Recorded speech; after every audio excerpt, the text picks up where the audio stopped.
Las protestas, como yo le preguntaba al señor Nava, señor Mallorca, voy a empezar por usted, se desencadenaron entre otros puntos y entre otros temas por la inseguridad por la que pasaba el país. Hoy por hoy parece no haber mejoría en este tema, o hay mejoría. ¿Cuál es la situación?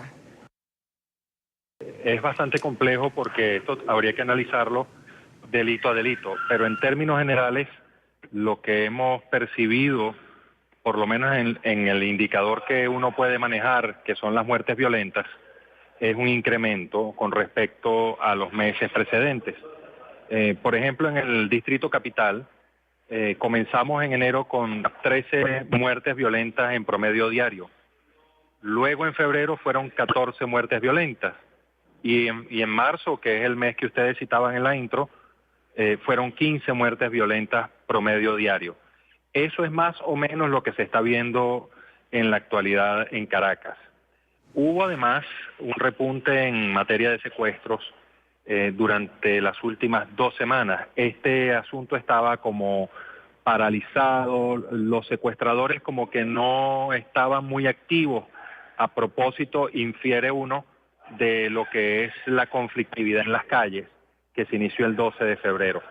Hasta ese día, hasta el 12 de febrero, teníamos 44 secuestros, si la memoria no me falla, reportados ante la Policía Judicial.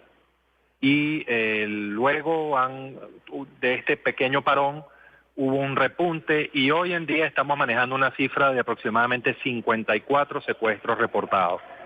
Los últimos fueron mencionados por usted en su introducción, los que terminaron con la muerte de Gustavo José Jiménez y de Luis Daniel Gómez.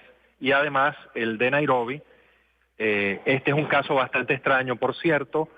Yo no me atrevería todavía a catalogarlo como secuestro, eso hay que esperar las investigaciones. Señor Amoroso, ¿el Plan Patria Segura ha tenido sus efectos positivos para el tema de la inseguridad en Venezuela? Sí, bueno, pues, el problema de la seguridad en Venezuela es un problema bien delicado, ¿no? Está buscando soluciones de todo punto de vista. Nosotros, el presidente Nicolás Maduro, ha hecho esfuerzo para llamar a lo que es erradicar la violencia criminal. Se han aplicado algunas leyes que son de mediano plazo, como la ley de Sarne, pero una de las cosas que tiene que tenerse en cuenta es la voluntad política en el caso de erradicar la violencia criminal. Porque nosotros, ustedes se han hecho todas esas cosas, la oposición no se ha incorporado a ninguna de estas conferencias que se han hecho para erradicar la violencia criminal.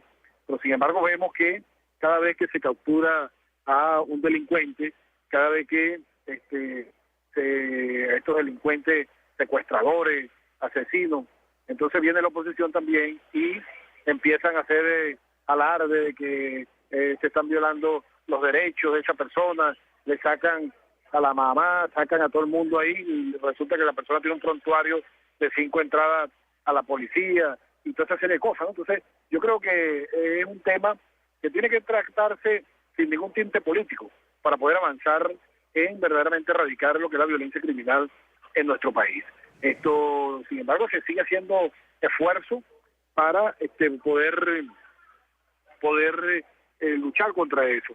Fíjense ustedes, la seguridad, como en casi todos los países del mundo, depende de la seguridad ciudadana, depende de los policías y de las gobernaciones y de las alcaldías, que son los jefes de las policías en casi todo el mundo, ¿no?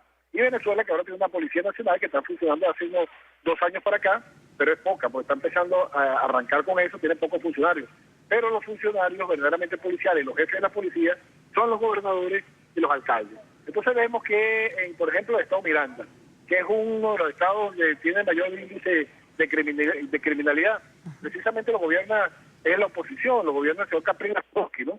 Entonces ahí ocurren todos los hechos violentos, entonces uno ve a el gobernador Capriles Radosky hablando de que el gobierno no hace nada para contrarrestar la delincuencia, y él es el jefe de la policía ahí en ese estado. Entonces se utiliza ese problema para hacer politiquería, y definitivamente el caso de la delincuencia, el caso de la violencia criminal, no se puede tratar con tinte político porque ahí se distorsiona toda la realidad. Eso se tiene que trabajar conjunto, si es gobierno o oposición, y el que no está con ninguno de los dos. Todos debemos actuar para poder erradicar eso, para dar información, dónde están los criminales y para evitar pues de que grupos violentos que han venido entrando al país y que son financiados por sectores fuera del país se conviertan en este paramilitarismo, que lo que acaba de decir ahorita el doctor que está hablando, precisamente en los últimos meses, porque ha entrado este grupo de personas que están creando violencia por parte de la oposición en nuestro país, que son tarifados,